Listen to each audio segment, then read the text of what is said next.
ఈ coin rate పెరగచ్చు. పెరిగినప్పుడు మనం ఏం చేయాలంటే మన దగ్గర ఉన్న డబ్బులతోటి ఈ కాయిన్ మళ్ళీ కొనుక్కోవడానికి వీలుంటుంది. ఏంటంటే ఇది ఆథరైజ్డ్, అనాథరైజ్డ్.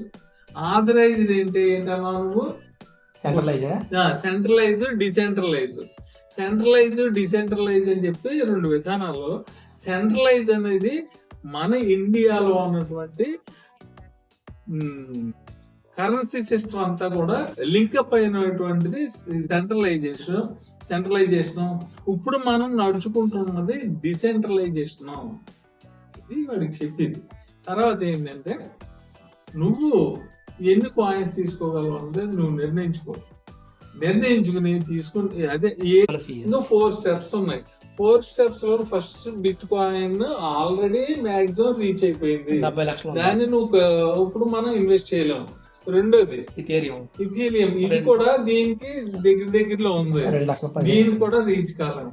ఇంకా థర్డ్ స్టెప్ ఇది ఉంది, దీని కాస్ట్ బిఎన్బి 60,000 ఉంది. 60,000 ఉంది. ఫోర్త్ స్టెప్ ఇప్పుడు సిఈఎస్ ఉంది, 0.8 ఉంది. ఇవి 4 ఉన్నాయి కాబట్టి first second already goal third కూడా గోల్ కి రీచ్ అయిపోయి అని మనం మానేయగలదు. అవి కొనడానికి కూడా అవకాశం ఉంటుంది. నీ గుండె ధైర్యం ఉన్నట్లయితే కనుక ముందుకెళ్ళచ్చు. లేదంటే కనుక సిఎస్ అని చెప్పి కొత్త సిస్టమ్ అందులోదే ఇది కూడా. ఇందులో నువ్వు ఇన్వెస్ట్ చేసినట్లయితే నీ డాలర్ విలువ ఇది, మన ఇండియన్ కరెన్సీలో రూపీస్ విలువ ఇది అని చెప్తామండి. అది ఓకే. Very good. చెప్పండి, ఇవి టోటల్ ఎన్ని ఉంటాయి? 42 కోట్లు ఉంటాయి ఈ సిఎస్ లో 42 కోట్లు టోటల్. ఇంకో విషయం చెప్తున్నాను నీకు ఏంటంటే, ఇగో నీకు 4 రకాల కాయిన్స్ చెప్పాను కదా. 4 రకాల కాయిన్స్ లో సిఎస్ అనే దాన్ని మనం ముందుకు తీసుకెళ్తాం. ఎందుకంటే ఇవి తక్కువ రేట్లో మనకి లభ్యం అవుతాయి కాబట్టి దీని జోలికి వెళ్తున్నాం. మిగిలిన మూడు ఉన్నాయండి, కానీ ఆల్రెడీ గోల్ రీచ్ లో ఉన్నాయి కాబట్టి నీకు పెట్టుబడి పెట్టి ఇది ఉన్నట్లయితే కానీ బెనిఫిట్ ఉంది. కానీ మన రేంజ్ ఇది కాబట్టి మనం దీంట్లోకి వెళ్దాం.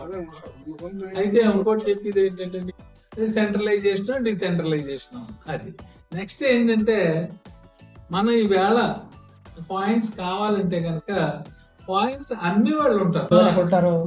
అమ్మే వాళ్ళు బైనాన్స్ కి మనం ఎంటర్ చేసినట్లయితే అందులో కాయిన్స్ ఉన్నాయండి అని చెప్తారు. చెప్పినప్పుడు మనం ఎన్ని కాయిన్స్ కావాలంటే కనుక డాలర్స్ తీసుకోవచ్చు. ఆ డాలర్స్ వెంటనే డాలర్స్ ఎలా తీసుకుంటాం, వెంటనే మన కరెన్సీలోకి మార్చేసుకుంటాం. అప్పుడు మన దగ్గర ఉన్నటువంటి డాలర్స్ ఉన్నటువంటి అమౌంట్ ఎంత అన్నది ఇక్కడ బైఫికేట్ అయిపోయి రెడీగా ఉంటుంది. దీన్ని ఎలా పెట్టుకుంటాం, సెట్టుకుని ఏం చేస్తావు, నీకు ఈవేళ కొంత అమౌంట్ కావాలి.